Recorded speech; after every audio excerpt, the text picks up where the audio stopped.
Welcome to Behavioral Grooves. My name is Kurt Nelson. And I'm Tim Houlihan. Given the strange and turbulent times that we are living through, Kurt and I decided to reach out to some of our favorite behavioral science researchers and practitioners to get their take on the novel coronavirus pandemic that is shaking the world.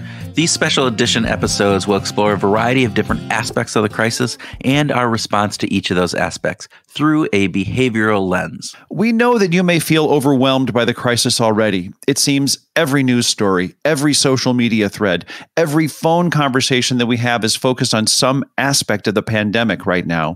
While the news and updated information are essential, we're going to take a different tact. We want to try to understand the science behind our reactions and our behaviors and how science can help us cope and move beyond the current crisis. In each episode, we talk with a different behavioral science expert and get their best thinking on an aspect of the crisis. So sit back, take a deep breath, and listen to our special series on behavioral science and the coronavirus pandemic. Christian Hunt is the founder of Human Risk, a behavioral science consulting and training firm specializing in the fields of risk, compliance, conduct, and culture. Before this, he was the head of behavioral science at UBS, and before that, chief operating officer at the Prudential Regulation Authority, a subsidiary of the Bank of England, responsible for regulating financial services. He is an expert on risk and how people perceive risk. Most importantly, Christian was featured in episode 86. So welcome back to Behavioral Grooves, Christian. Woohoo! Thank you for having me again. Pleasure to be here. Well, it is a crazy time out there in the world with everything going on, but we wanted to get your input on this because you are an expert on risk and how people perceive risk. So help us understand, how are people responding to the unique risk that's presented by COVID-19 and the coronavirus? What's typical about their response, and what's different about that response, in your opinion? So I think we're seeing a heck of a lot of interesting behaviors. So I talk about human risk, and we're seeing that in a multitude of different places. So we can see it in terms of the way politicians react. We've had, everything from very, very quick action. We've had people sitting back and kind of being reactive.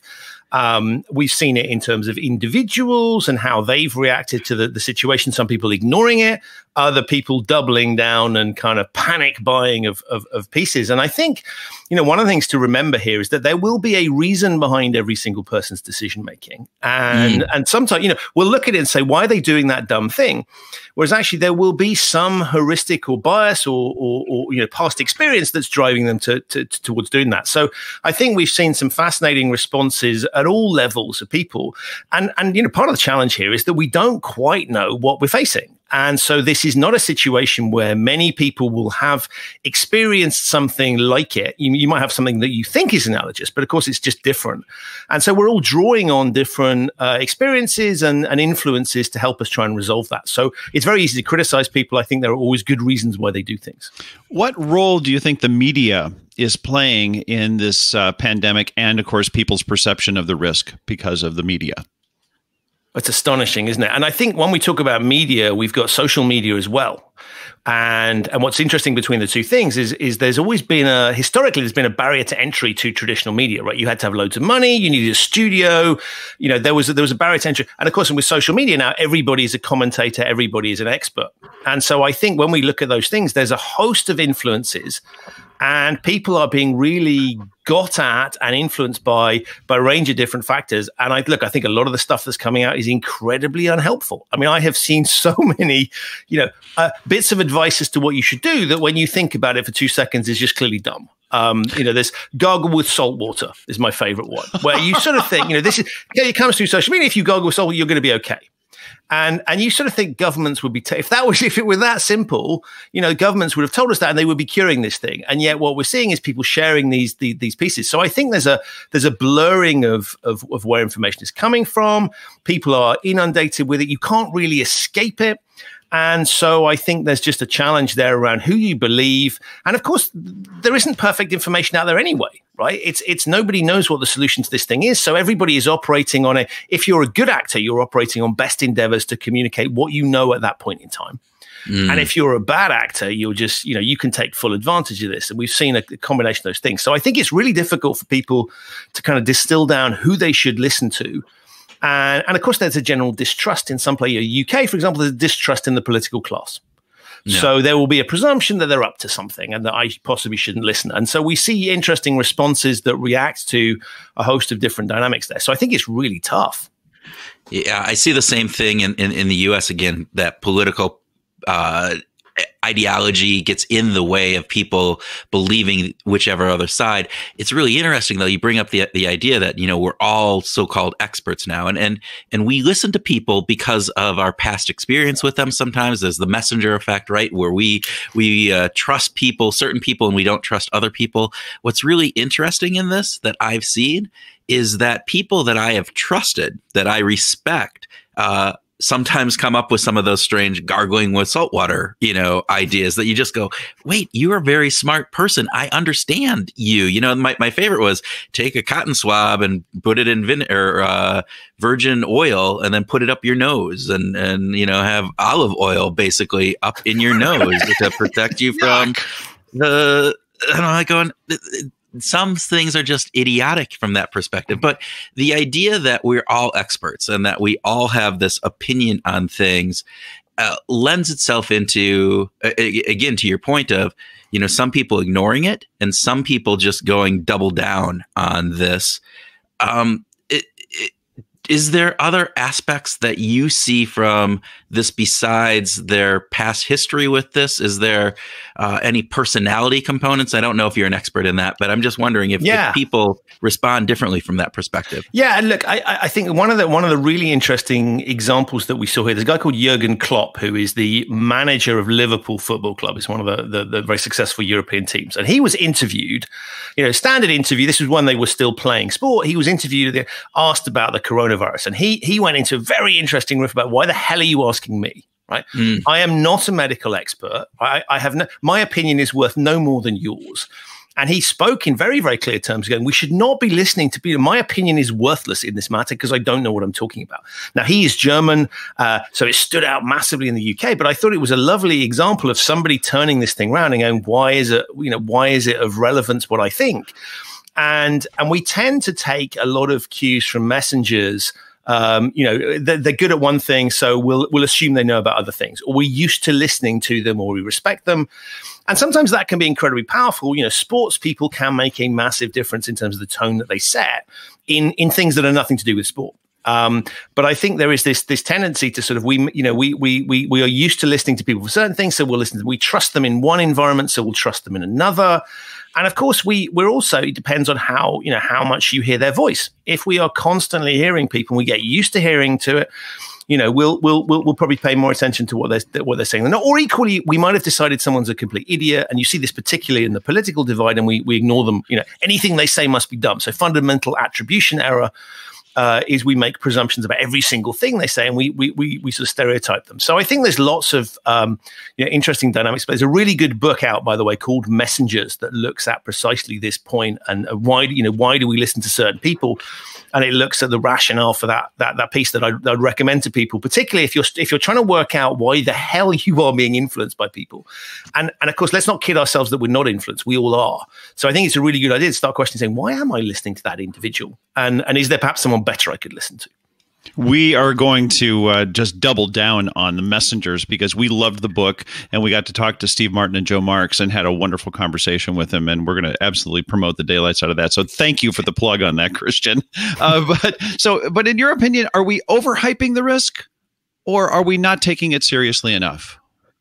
I genuinely worry that we are not taking it seriously enough. I mean, you look at what you see going on in the news, and you've got people in, spring break in Cancun is a lovely example of, and you've got people holding kind of corona parties waiting for the shutdown, doing precisely the thing that's really bad. And so I think there's a blindness there.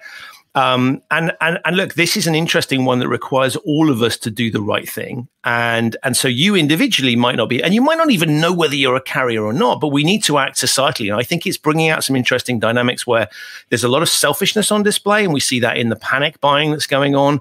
And, people, why the heck are people buying toilet rolls? I mean, that's the whole discussion we can come on to. But, you look at that, people panic buying those things because they want a sense of control. You've got other people kind of obliviously wondering. But then, a lot of people are turning around and saying, well, look, if the government is allowing things to happen, then it must be okay. And we've seen that here in the UK, where we've been told to stay away from bars, from clubs, from restaurants. And there's a lot of people going, well, if it's really that bad, they would ban it. And so you kind of outsource your thinking to someone else. And if that someone else hasn't stopped you from doing something, presumably they're experts, they know what's going on. If it was really bad, they'd stop us. So we'll just keep going until they do. And there's been some lovely examples of sort of blind compliance, particularly in Germany, where they introduced a limit of 1,000 people. So you couldn't hold an event with more than 1,000 people.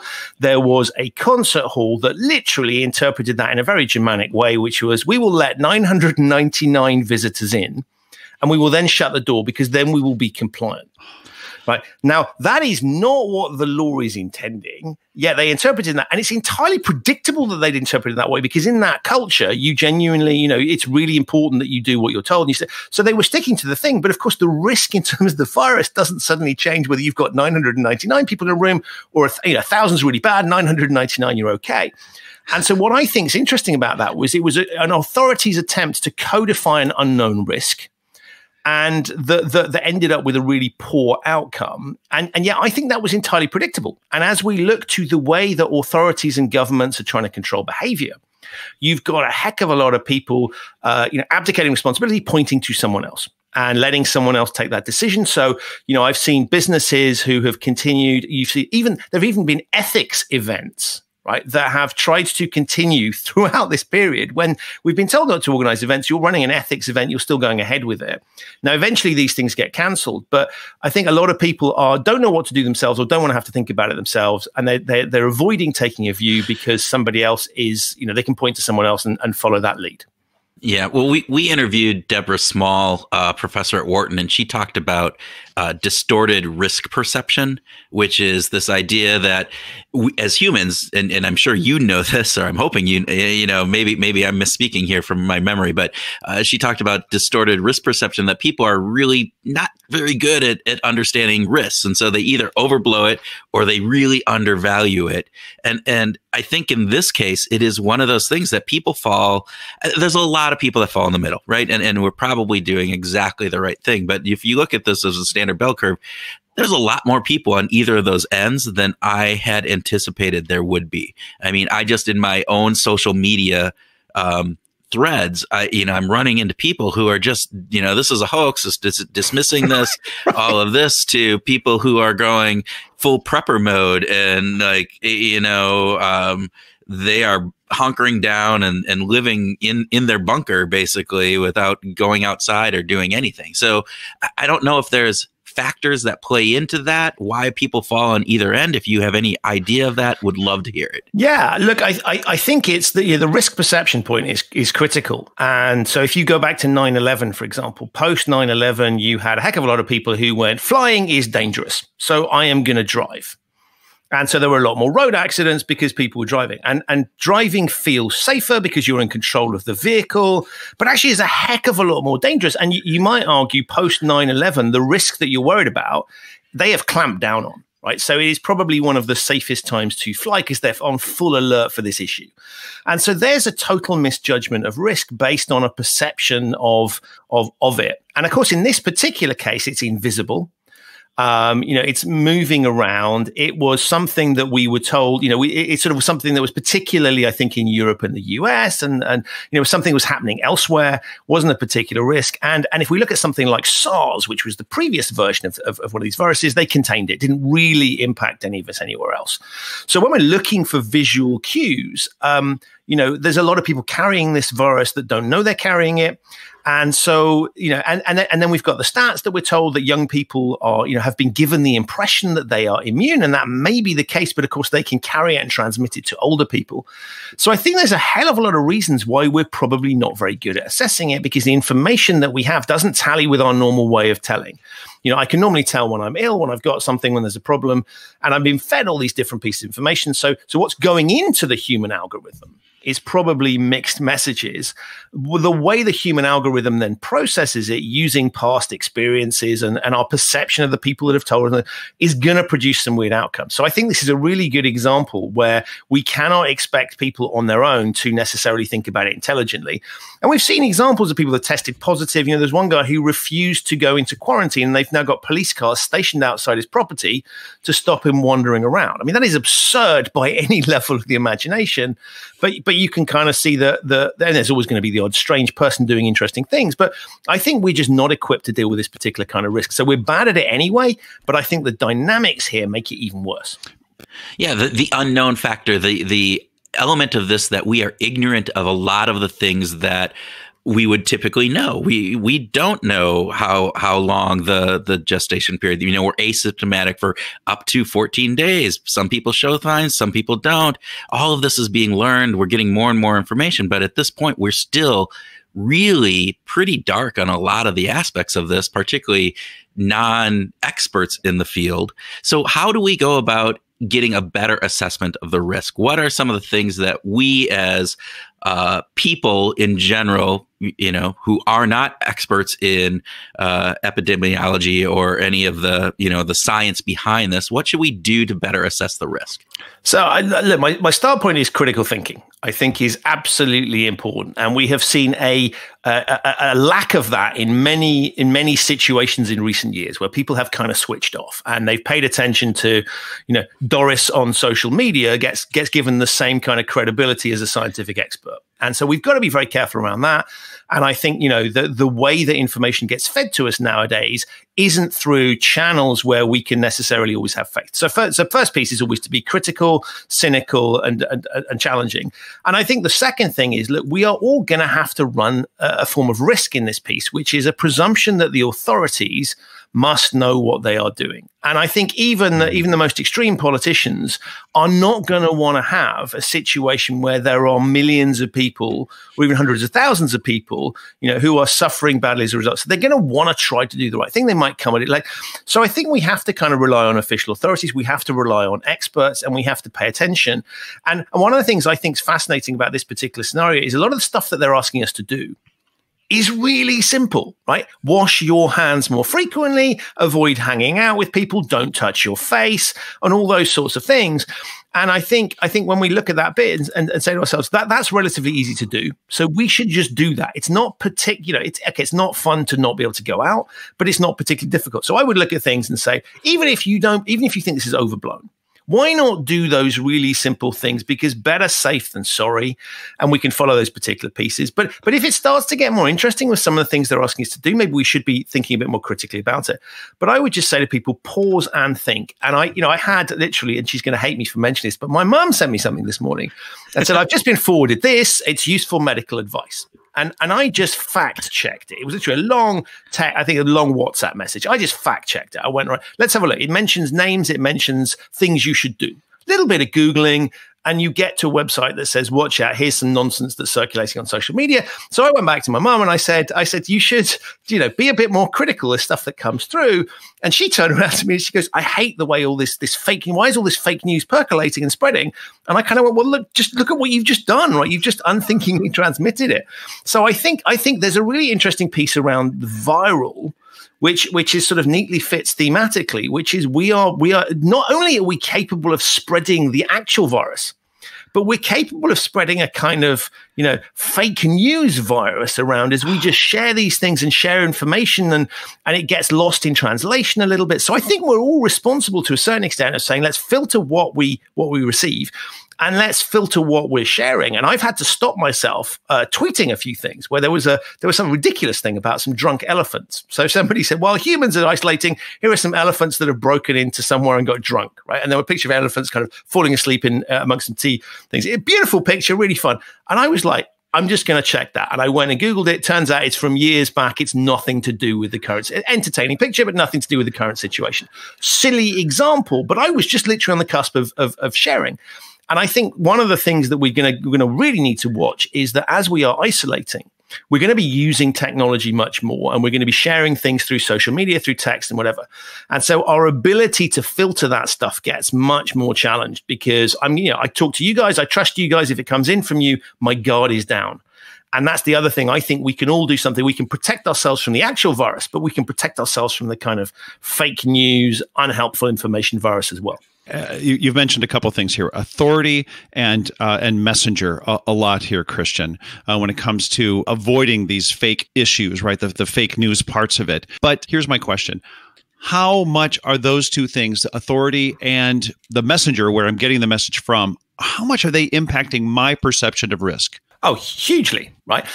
Because if you look at the way cognitive biases operate, right, we have those, and they fulfill a very, very sensible function. And and you guys have done this hundreds of times, where you've looked at it and gone, cognitive biases can be useful as well as awful, right? And they serve a purpose, which is we cut down the volume of information that our brains would otherwise have to process. So there's an evolutionary benefit to it.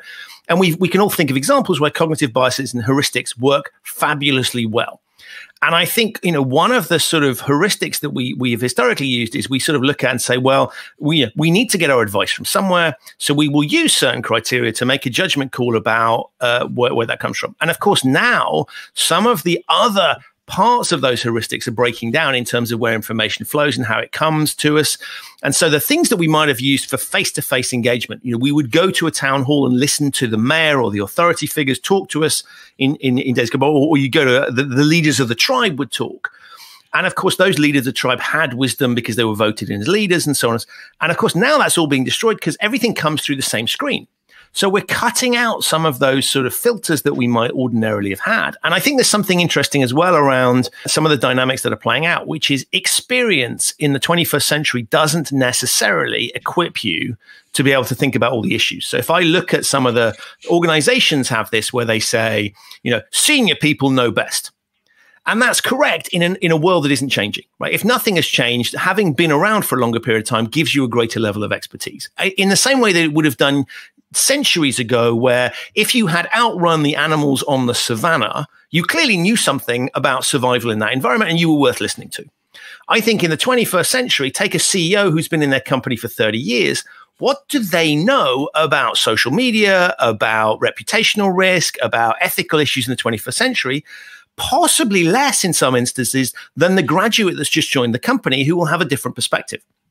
And I think that's a really interesting example now where some of these traditional mechanisms that we've used of trusting leaders and trusting people have been eroded slightly. Now, I think ultimately, when we look at medical issues, clearly expertise is incredibly valuable. And I wouldn't ever want to say, but it's worth asking the question and saying, just because somebody is doctor, and with apologies to the doctor that is on this particular, just because somebody has that title, right, doesn't make them an expert in all matters, and doesn't necessarily mean that we should fact check. But you would like to think that kind of heads of government bodies have been appointed on the basis of merit, and we have to rely on that a little bit. I will go deeper on that, on the doctor piece, because one of the things that I have come to realize in this is that doctors specialize. So they specialize in cancer, or they specialize in pediatrics, or they specialize in various different things. And so, yes, granted, they have a base of medical knowledge that is probably greater than yours or mine, but that does not mean that they are experts in an epidemic viral disease and how it spreads and the impact that it has. And because they have a expertise that is in a particular area that they've gone in for a deep dive, typically, extrapolating that out into other areas sometimes is really hard, and they do it. And, all experts actually do this. We get a deep dive, and we are now seen as an expert, and so we can spread that news out to everything. Going back to your initial comment about the German coach who, look, I'm not an expert on this. You shouldn't be asking me on this. So I think that's a really interesting thing. The other thing I want to point out from your last comment, and there's some interesting research or polls that have just been done in the United States. So going back to believing that political leader that you have, 3 weeks ago, there was this point of being said about the difference in people believing how difficult this virus was going to be and how this crisis was going to point out. And the differences between Democratic and Republicans wasn't that much. The most recent one, again, the Republicans in the United States have a much lower, and I don't have the information right in front of me, much lower perception of the overall thing. They think that it's being overblown, hyped up, various different pieces versus Democrats within there. And again, I think that's part listen from the leaders that they have, but it's also part of where we get our news and our information and how they're kind of looking at this. And is there a agenda that is going on in part of this as well, which is scary in my opinion. So. And I think, as you talk about leaders as well, we have to accept the fact that leaders are human, right? And they're going to screw up from time to time. And what I think is interesting here is there's been this narrative in recent years about, avoid winners and losers.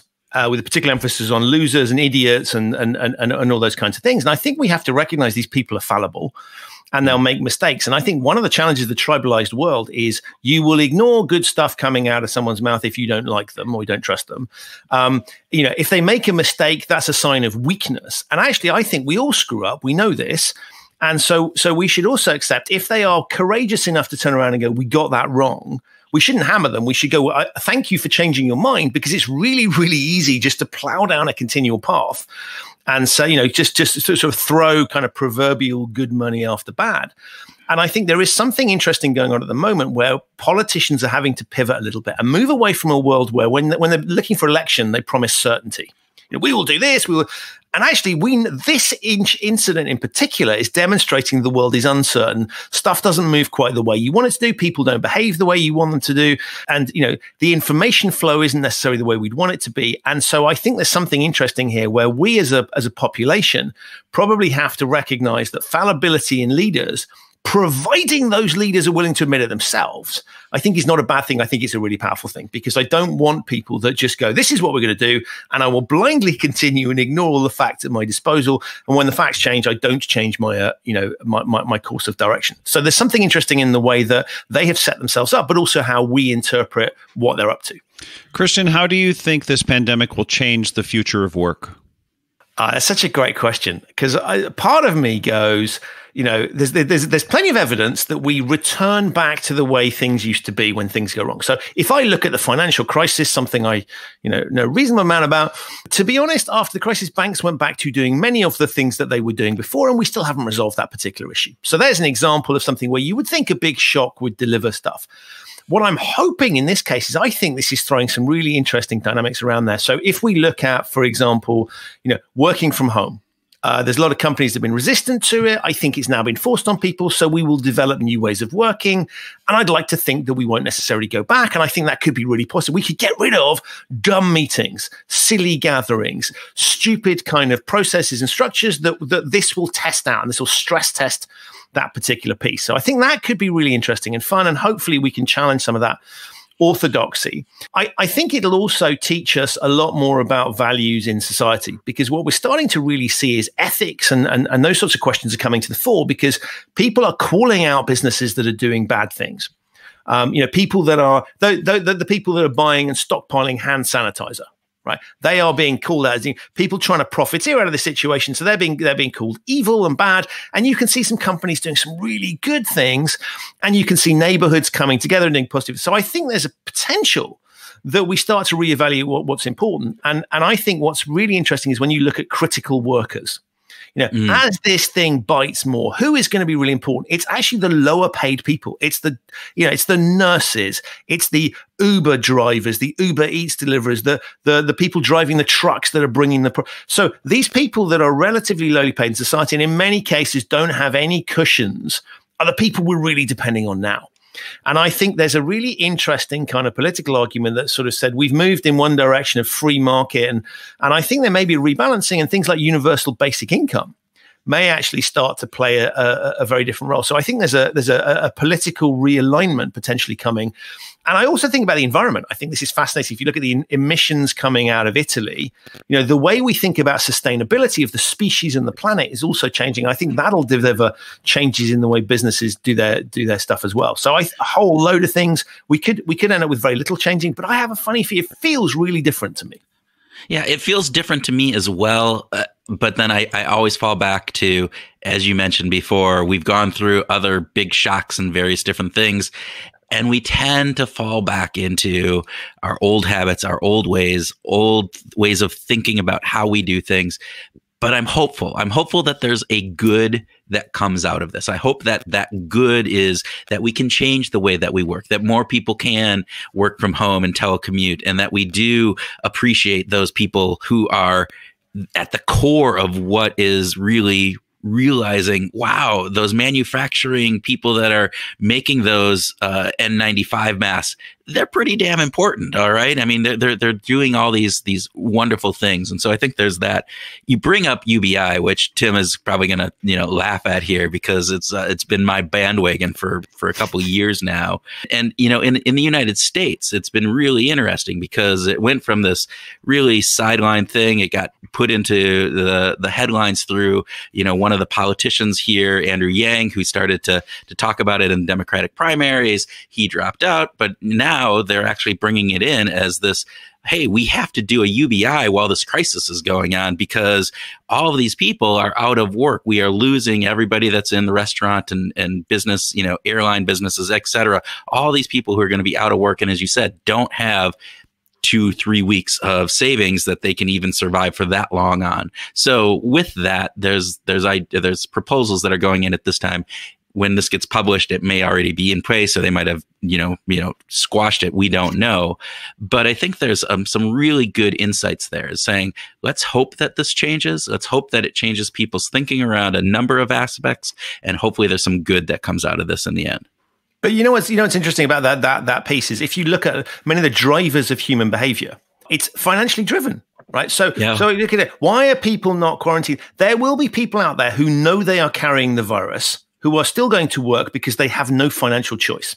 And so when I look at why are people doing things, there is always going to, there's that great JP Morgan quote, which was sort of, there are two reasons why men do things. There's a good reason and the real one. and I've always loved that because I think it's classic explain system 1, system 2. We kind of do things with our system 1 thinking, and then system 2 comes up with a good reason why. And I think we need to give people, if we want to look at a lesson from this particular thing, we need to give people all of the opportunities to do the right thing. And I think if you were on the breadline, you're worried about getting thrown out on the street, what are you going to do? The answer is you're going to look after yourself because that is the logical thing to do from a, just from a sort of a pure preservation perspective. Survival. Yeah. Wow. So I have one other risk thing that I've been thinking about, and I want to get your thoughts on this, Christian. So say we actually do a good job. Say that we're actually successful in slowing down the spread of the coronavirus and the number of people who actually have COVID-19 is manageable, and that the number of deaths from this is actually pretty low. Obviously, there's thousands of those, but you compare it to a normal influenza outbreak, maybe not as bad as that. Maybe we've done the right things. Maybe we got lucky, right? And we do this. My fear is then the next time that something like this happens, you mentioned the SARS epidemic before, right, where we had controlled it.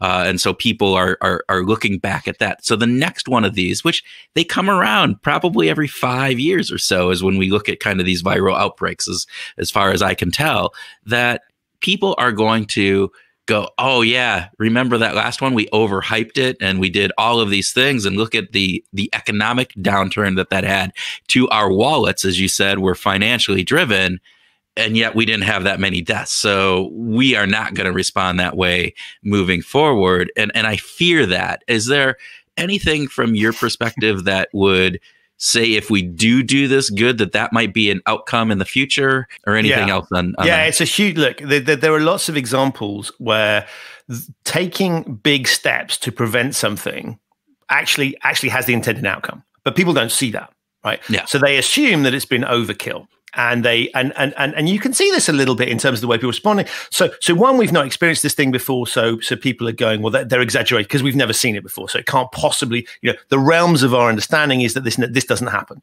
But the second piece is people go, every time this happens, they go crazy and they do stupid stuff, and they don't understand that it's because of that crazy stuff that we've said that is absolutely a risk. And you see this, there's a sort of the helmet paradox with cycle helmets, where or seatbelts. Every time you introduce a new safety feature, people kind of or rule, people get irritated by it, and then they take more risk because they feel more comfortable and feel safer. So I think this is an unfortunate dynamic that's there, but I would argue that's kind of a nicer problem to have than the other way around, right? Which is where so I think that is something that we have to live with. And my message to anyone who is trying to influence human behavior is to think about this thing, because very often what we do is we start from the premise of the people saying, well, this is what we need to have happen, so we will follow a logical path. And we don't think about the behavioral piece, which is, what does this actually feel like? What is this asking of people? And the bit I really think is important is we need to explain to people afterwards why that helped. Yeah. Because if you've just been asked to do something and you have no sense of what part you have played, then I think it's very logical to turn around and go, I didn't make any difference whatsoever. I made no contribution whatsoever. And, all of us staying at home, we should, and I've seen there's some great campaigns out there saying, please, I'm out there doing stuff for you, so can you please stay at home for me, which is the health workers transmitting that message. And we need to continue that kind of thing afterwards. Not that I'm comparing people that are sitting on their backside watching Netflix at home with genuine heroes who are on the front line battling this thing. But we need to recognize, and this was done really well, I think, after the Second World War, where people made massive, and you compare the sacrifices they made and what we're being asked to do. I mean, heck, I've got huge respect for my kind of grandmother's generation. But I think we need to be clear afterwards and explain to people how that really helped, because we are going to have more of this blindness. And particularly if there's a long gap between the next one, people memories are short term. And I think explaining to people how they helped makes a massive difference. Good example, Second World War in the UK as well. You had factory workers who were making parts for aircraft. And one of the things they did to boost morale in the factory was they sent a pilot into the factory to explain to them how their part helped his plane fly and what he was doing. And so they felt part of this bigger piece. And I think that's a really important thing. If we're all doing small things that feel insignificant, that we could ignore, if we've done them, we need to be explain what we're doing them for and praised afterwards, without over-exaggerating how much commitment we've made to them.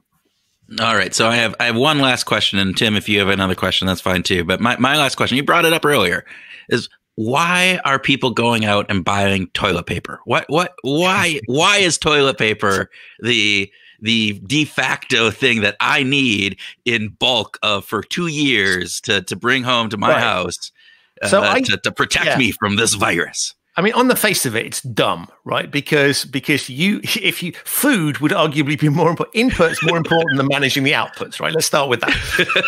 The second bit is, if you run out of toilet paper, there are alternative propositions, which we don't know to go into now, but we all know how we would manage that particular situation. So clearly, from a sort of a practical perspective, it's really silly. I can see from an emotional perspective why people might do it, because clearly it's a comfort factor. It is something where you would look and go, what looking around, it takes up a lot of space. And so you would kind of go, what is the one thing I really need to be able to get through this thing when it gets really, pun intended, shitty, right? So we want that thing. And it's an obvious big visual thing. And I think what happened here was a bit of herd mentality. And this is where social media and the media don't help, right? I go into a store, and what is one of the most noticeable things when it's empty on the shelves is the answer is toilet rolls, because they are massive. And so you can see visually. So if people start doing this, and the pictures we've seen, it's been it's not even people like buying another 9-pack. It's like we're buying 50 or 60 rolls, if not more. And I think that just created this stampede thing. Well, if everybody else is buying it, I better be getting in with that game. They know something I don't, and focusing on that particular piece. So I think it's a nice visual feeling of being well prepared. I think it's sad, but I also look at it and say, I think there's a bit of psychology that's at play here, which is it may well be that's potentially stopped other things being bad. So people are going to want to panic buy something, feel like you're doing something. So it's possible that other things were protected that might be harder to produce because people going for that obvious target. And my final little piece here was in 2008 in the UK, we had a fuel crisis where the tanker drivers went on strike. And the Prime Minister at the time, Gordon Brown, went out on TV and said, there is no need to go and panic buy fuel. Right? Do not do this. No need. Right? Now, you're laughing. And I remember going, what an idiot, right? Why is he saying this? Because what is everybody going to do? They go, oh my God, he's telling us not to panic buy. Let's go panic buy. And that's what happened. And they claim that this was a deliberate psychological trick. So he announced this on the Monday. The strike was due to start on the Friday. People would go panic buy Monday, Tuesday. They could restock Wednesday, Thursday before the strike actually kicked in. And they claim that they knew all of this stuff and it was being psychologically managed. So I'm not suggesting that the toilet paper outbreak was something that was pre-planned, but I think it is really interesting. And as we look to manage these things in future, I think understanding that dynamic, it may well be that we need to give people a sense of control. So let's let them think there's something they need to panic buy that they don't, and we could potentially manage it that way. I think it's going to happen in some way, shape, or form. But it's really, and I feel really sorry for elderly people who turn up and they can't even get the basics. It's an incredibly selfish behavior, but you can sort of see how people get wrapped up in the moment.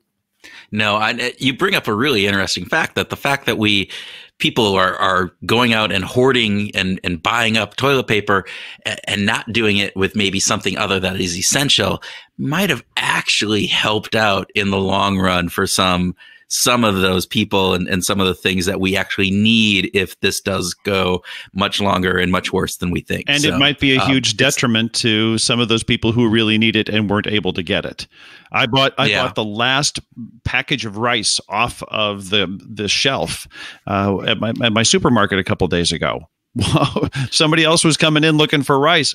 They're up a creek without a paddle. Yeah. And now we know who to blame, right? It's Tim and they don't even have toilet paper for being up that creek without a paddle, right? I mean, come on, guys. Christian, way to go, Tim. Christian, thank you so much for being on Behavioral Grooves and sharing your thoughts with us. We always appreciate the conversation. We are grateful for your time and your insight and your thoughts on this. This has been great. Thank you. Thank you so much for having me. Welcome to the special edition of our grooving session, where Tim and I groove on some of the ideas and concepts that were inspired by our conversation with Christian. Okay, so Tim, what were some of the key takeaways that you took from our conversation with Christian? Let's start with an idea that a lot of people call grace, and that is that we're all fallible. And let's give each other a little bit of a break, leaders especially. Right. I think that was really important when Christian was going on talking about we've made mistakes. Everybody in the leadership component of this has either not anticipated it as well as they should have, or has done maybe things even opposite of what they should have done. And those that come in and say, you know what, I made a mistake, have that ability to do that, we should appreciate that. That's an important part of it, that Christian made sure that he brought in this idea that humility is a key part of leadership as well. And that the good leaders are willing to say, look, we missed this. We didn't call this as we ought to have, and we're correcting it now. And so here's our correction. Well, and too often we political leaders live in this world of fear, right? That any mistake will be glommed on and will be used against them. And so having that, making sure that you never apologize for things, that you're always right is a key piece of that. But in this time when lives are on the line, when people's livelihoods are being destroyed, that we need to pull together that this, as we talked with James Brewer about, this enemy isn't other people. This enemy is this virus. Right. It isn't another tribe, another country, other civilizations. It is literally just this virus, that as leaders, having that humility and the ability to say, look, we didn't do this like we should have, but now we've learned, and here's where we're going to go from there. I think as humans, as people, as voters, that would be a really good thing to have grace around and to appreciate and actually to celebrate. So let's come back to Hanlon's razor as well. Let's not attribute to malice that which could easily be explained by stupidity. Right. I live by that rule. I am that rule. Well, I was going to say I live by that rule because I know that most of the mistakes I make, are just because I'm an idiot, most of the time. I don't try to be, malicious or wrong, but that's it. So, yeah, I think there's a really interesting piece of that. And I think, he was talking about leaders, but I think we also need to apply this into those individuals who may have a different perspective of this. I've railed on this. I've talked to you about this, of just the people that I sit there and go, how can you not see the science? How can you not just look at the just damn numbers of this and be concerned? Looking at the number of hospital beds that are out there versus if this gets, the infection rate, the R0 rate of this is double what it is for influenza, that, you multiply that by the number of people that you have in your state, city, country, whatever it is, and you just don't have enough hospital beds if they all get sick at this time. And I have to step back. I need to take a moment and have some grace for these people. And we have different moral foundations, and we have different personalities, right? We have different personality traits, and we're stronger. Each of us are stronger in different things and than the next person is. And so those will influence how we respond in the context in which we take this stuff in. Yeah. So, Christian talked about, we all come from different backgrounds. We all have these different historical elements to look back on that create our mindset. And I think that's really key in this. We all have that different lived experience, but you bring up a really good point, personality. And this is something I have a hypothesis on.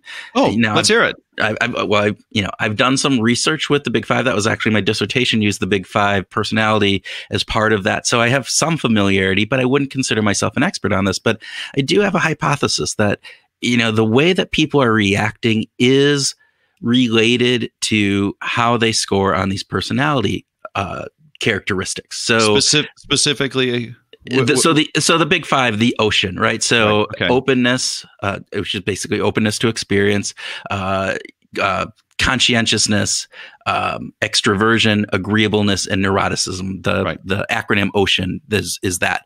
And so if you look at those, I have this idea that if you score high on neuroticism has a negative connotation, but it basically means that you're just hyper vigilant over things and you get worried about them, and you're kind of anxious. It's a sensitivity. It's a sensitivity to those types of things. And so I think if you score high on the neuroticism scale, you are more likely to be at one of either ends of that bell curve, where you have the people who are calling this a hoax, that this is just a made up, media driven, frenzied aspect, that, it's this conspiracy theory.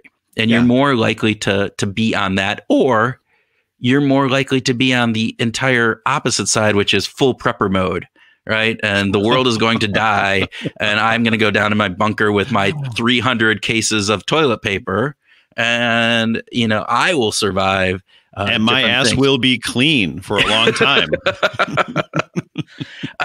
And now, I don't have any specific research to back that up. I don't know if that's the case. I also think that if you score lower on neuroticism, you're probably more likely to be in the middle somewhere. I also think that.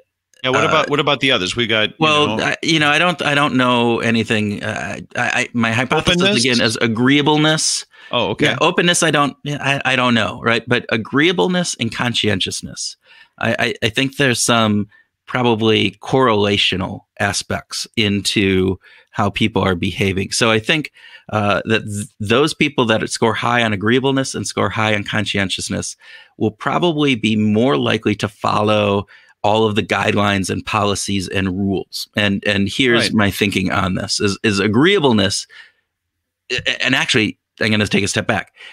I think they're going to have the same output behavior, but they're going to be doing it for two separate reasons. Agreeableness is going to be looking at this from the perspective of, I am going to do this so that I am not putting others at danger. And it's an other focused. Yeah. And Christian talked about I'm sorry, but Christian talked about like the reasons that we do things is important, right? So this could be the reason for someone who's high on agreeableness. It might be the support of the community. Yeah. Right. It's the support of the community. It's making sure that I'm being there and being conscious of the others that are in my life that I could potentially harm if I was carrying this and spread it to them. And you don't want to be that person. That would be horrible for you. I think people who score high on conscientiousness, which is that idea, we do things, and I'm just conscious about everything conscientious about everything that I do.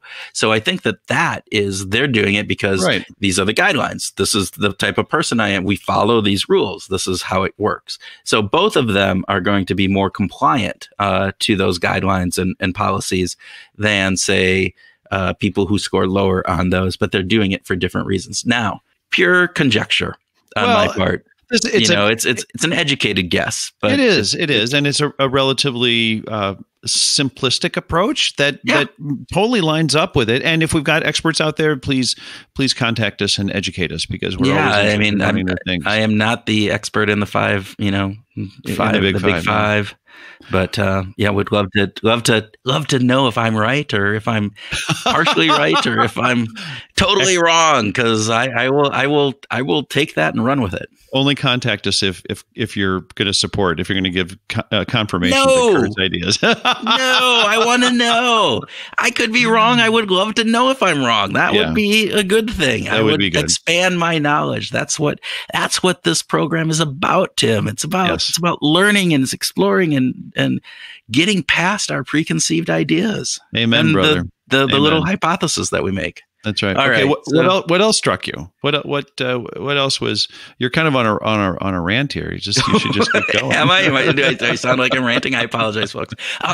Don't outsource your critical thinking. Yes. I'm so glad you brought that up. That was pretty great. My God, what a perfect line and thought for this time, because we do it in normal times, but I think in these times of crisis, where the crisis is being caused by an unknown entity, where we don't have all the information, where it's scary, it is impacting a whole bunch of things, it's much easier for us to outsource our thinking to people that we trust, and not to make sure that we are actually doing our own due diligence on what is being put out there and is being said.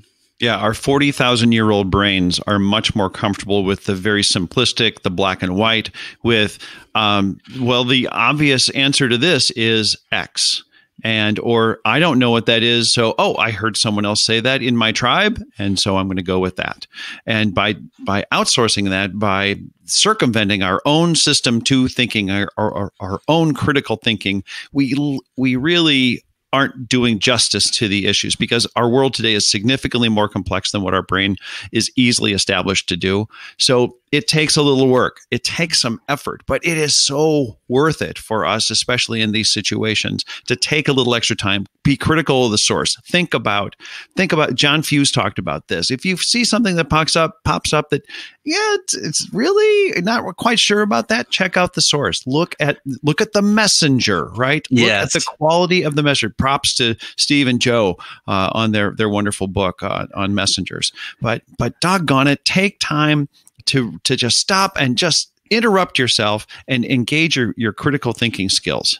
Well, Christian brought up a great example when he talked about the elephants and the idea that he was going to just forward this on. And he said, wait, stop. Let's just research this. Yeah. He goes, it would be great for me to push that elephant meme out because it's fun and kind of thing, but don't push it out that it's because everybody's self-isolating and these elephants got in at this time, because that picture was from 3-4 years ago. And have you seen that picture? It's adorable. It's an adorable little picture of these elephants, and they're just laying in the vineyards or whatever it is. Hey man, I am not going to spread the fake news virus. Okay. I love that part too, right? He said, we're all concerned about not spreading the virus. the coronavirus, right? But we're also capable of spreading the fake news virus. Yeah. We have to be diligent. And you think about that, right? It's called viral, news or viral social media things for a reason. They named it after a viral infection. Because your head explodes when you take too much of that crap in. Sorry. I'm going to start ranting. Oh my gosh. Yes, rant on, man. I got my rant out of me. You get to your rant out of you. Yeah, I think this idea of not outsourcing your critical thinking, to just take that moment to think, first off, again, on any of the information that you get, who is that source? And the idea that just because you have a microphone and a social media platform, and maybe you have a lot of followers, that person isn't necessarily an expert. And even as you said, just because you have a doctor or a PhD like myself, and granted, I'm not an expert in these things. My expertise is in human motivation and behavior. And we're trying to put that spin on it here. And hopefully we're not trying to misguide people with, other aspects, but we're trying to enlighten on the aspect that we know. Yeah, we're well-intentioned. Well-intentioned. But I think there are lots of people out there that are throwing out advice or ideas without any type of expertise. And they're doing so possibly with really good intentions. But because they don't have that expertise and they have a platform, lots of people are believing them. Sometimes it can be just doesn't really matter, right? You gargle with salt water, it's not that big a deal. But if people follow that and gargle with salt water and think that that's going to save them, and then they go out and actually don't do the things that will protect them from the coronavirus because they believe they're safe, then that causes an issue. And then you're actually endangering other people. And so make sure that you understand who you're listening to, what's their expertise, are they staying within the boundaries of that expertise, and are they trying to educate you along those areas where they're knowledgeable, or bringing in the experts. They can still educate, right? They can still highlight, some of these issues. But are they bringing in experts to bring in the information on those other aspects? So I'm taking away from this, don't forward memes about pretty or cute elephants. Is that the takeaway? Okay. Tim. With that, we want to wrap it up. Thank you for listening to the special episode of Behavior Grooves. We hope that you found it interesting and insightful. If you liked it, please let others know. We think that the topic is important, and maybe we can help in educating people about how behavioral science can help us all out in this current craziness that we are going through. Also, please let us know if you have any thoughts or ideas that would be helpful or that we could share. You can reach us through the Connect tab on the Behavioral Grooves website at www.behavioralgrooves.com, or through Twitter. I'm at T. Houlihan and Kurt is at What Motivates. We really do love hearing from you, and this topic is one that spurs lots of emotions and thought. As part of our mission, we want to expand and inform the community of people who think about positively applying behavioral science to life. One way that happens is through leaving reviews. If you think this podcast is beneficial and should grow, we would really appreciate to leave a review on Apple Podcasts or whichever podcast server you use. It only takes a few minutes and goes a long way to boost us in the algorithms that are used to generate search results. Also, please check out the show notes. We are linking to a number of resources, articles, podcasts, newsletters that we've vetted to bring good facts and ideas around COVID-19 and the coronavirus, its impact, and ways that we can help slow down the spread. There is a lot of information that's being pushed out to everyone each day, and we are weeding through it to find good stuff so that you don't have to. We truly appreciate you listening. Now go out and wash your hands.